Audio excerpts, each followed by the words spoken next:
कांठीपुर राजस्थान के रेगिस्तान में बसा एक प्राचीन नगर अपनी सुंदरता और भयावह रहस्यों के लिए जाना जाता था।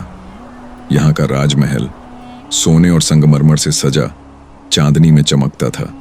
महल में रहती थी रानी मायरा, एक ऐसी सुंदरी जिसके रूप की चर्चा 7 समंदर पार थी।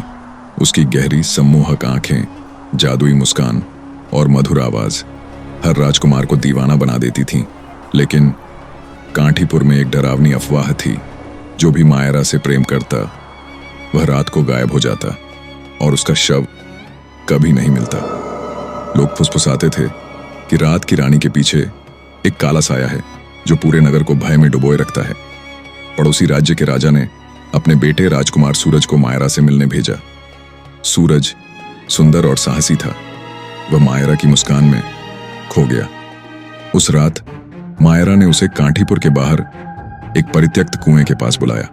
उसकी आंखें सफेद चमक रही थीं और उसकी आवाज में एक अजीब ठंडक थी। आओ सूरज, उसने कहा और उसे कुएं के किनारे ले गई। अचानक उसने सूरज को धक्का दिया। वह चीखता हुआ कुएं में गिरा और उसकी आवाज अंधेरे में गूंजती चली गई। कुएं के गहरे पानी में कई शव तैर रहे थे।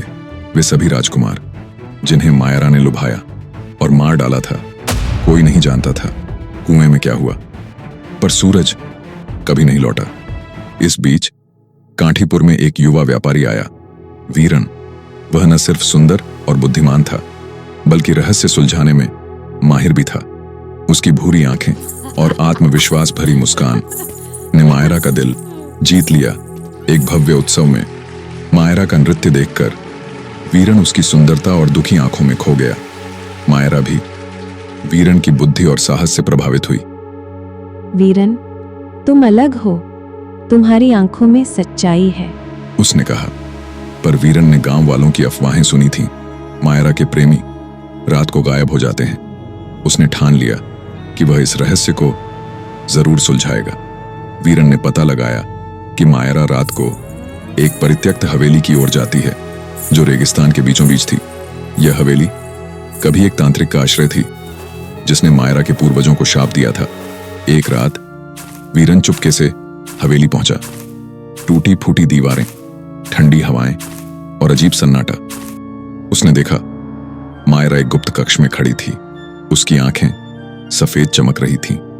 एक काला साया भूतिया रानी शीतला का मायरा के शरीर में प्रवेश कर रहा था और उसे नियंत्रित कर रहा था। शीतला हर रात मायरा को मजबूर करती थी, राजकुमारों को लुभाने के लिए और फिर उन्हें कुएं में धकेलने के लिए। हर जान लेने से शीतला की शक्ति और बढ़ जाती थी। एक पुराने पुजारी ने वीरन को शीतला की कहानी बताई। सैकड़ों साल पहले शीतला एक शक्तिशाली रानी थी, जिसे एक तांत्रिक ने धोखा दिया और मार डाला। उसका भूत अब कांठीपुर के राजवंश को शाप देता था, मायरा को अपना माध्यम बनाकर। हर मृत्यु शीतला को और बलशाली बनाती थी। पुजारी ने कहा, शीतला को हराने का एकमात्र तरीका एक प्राचीन ताबीज है, जो हवेली के सबसे गहरे कक्ष में छिपा था। पर वहां पहुंचने वाला कोई जीवित नहीं बचा था। वीरन ने तय किया वह मायरा को हर हाल में बचाएगा, भले ही उसकी जान ही क्यों न चली जाए। एक रात मायरा ने वीरन को हवेली में बुलाया। उसकी आवाज मधुर थी, पर आंखें खाली थीं। शीतला का नियंत्रण साफ नजर आ रहा था। आओ वीरन मेरे साथ, उसने कहा। वीरन अब तैयार था। उसने अपनी कमर में एक छोटी तलवार छिपाई और मायरा का पीछा किया। हवेली में मायरा ने उसे एक दीवार की ओर धकेलने की कोशिश की, जहां एक काला जादुई भंवर खुलता था। पर वीरन ने चतुराई से उसका हाथ पकड़ा और कहा, मायरा, मैं तुम्हें नहीं, शीतला को हराने आया हूं। उसने पुजारी से सीखा हुआ एक पवित्र मंत्र पढ़ा और शीतला का साया मायरा से अलग होने लगा। शीतला का भूत काले धुएं के रूप में वीरन पर टूट पड़ा। उसकी लाल आंखें और चीखें हवेली को हिला देती थीं।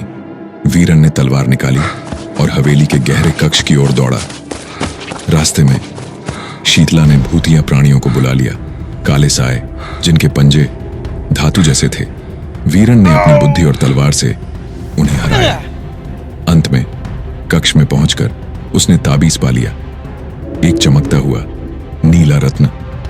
जैसे ही उसने ताबीज उठाया, शीतला फिर मायरा के शरीर में प्रवेश कर गई और उसे वीरन पर हमला करने के लिए मजबूर किया। वीरन ने मायरा को बिना चोट पहुंचाए ताबीज को शीतला के साय पर मारा। एक तेज रोशनी छाई और शीतला की चीखें हवेली को कंपा गईं। जब रोशनी बुझी, शीतला का साया हमेशा के लिए गायब हो चुका था। मायरा अब आजाद थी। वह जमीन पर गिर पड़ी। वीरन ने उसे उठाया। उसकी आंखों में फिर से जिंदगी लौट आई थी। तुमने मुझे बचा लिया। मायरा ने आंसुओं के साथ कहा।